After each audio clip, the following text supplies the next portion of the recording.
La question de l'employabilité demeure un véritable challenge pour bon nombre de diplômés en Côte d'Ivoire. Une équation encore bien plus difficile à résoudre pour les personnes vivant avec un handicap. Et même quand une opportunité s'offre à elles, elles sont parfois victimes de discrimination, d'exclusion et d'abus. Existe-t-il des structures professionnelles qui accompagnent et facilitent leur insertion dans les entreprises privées et publiques? L'entrepreneuriat pourrait-il être le moyen par excellence de sortir de la précarité pour ces personnes? Ne vous déconnectez surtout pas, vous êtes sur OS TV et vous aurez des réponses dans un instant dans ce Coming News.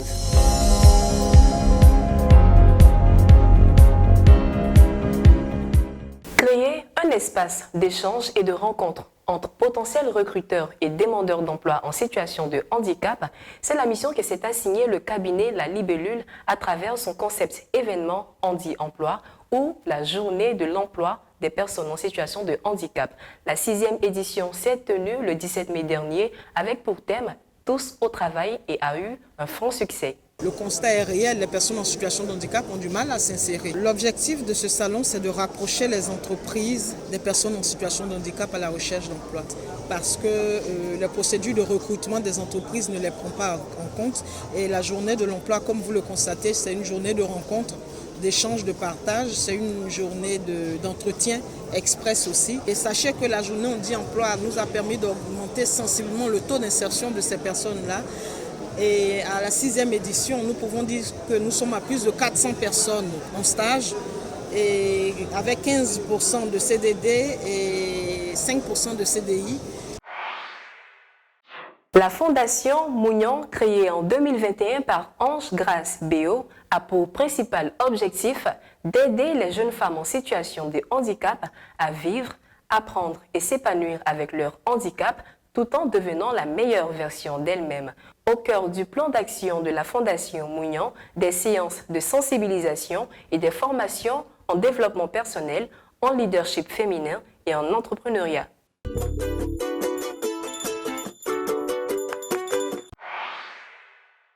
Si dans certains cas, l'intégration professionnelle des personnes en situation de handicap passe par leur inclusion dans les entreprises et les administrations, l'entrepreneuriat se présente parfois comme une alternative à leur autonomisation.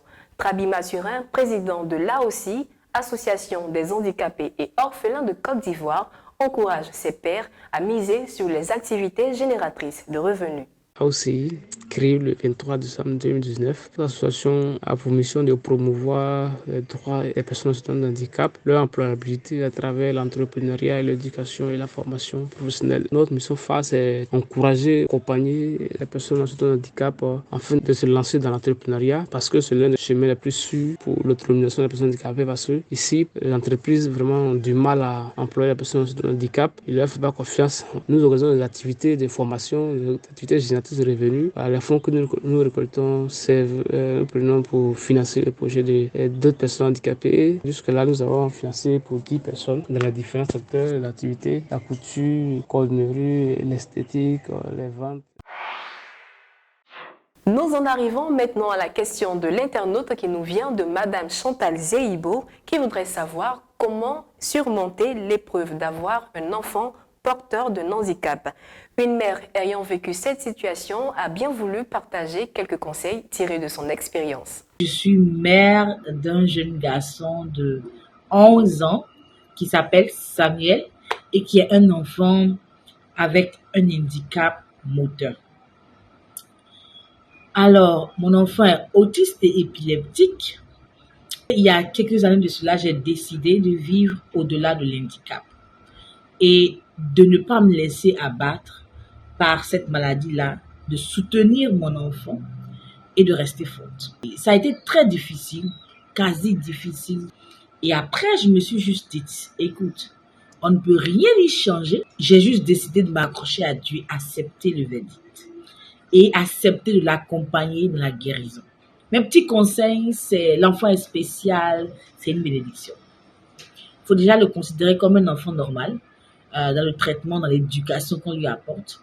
Il faut, numéro 2, savoir lui dire non et oui quand il le faut pas le gâter aussi. Mais surtout, le faire suivre par des spécialistes. C'est capital pour eux parce qu'ils en ont besoin pour qu'ils aillent mieux.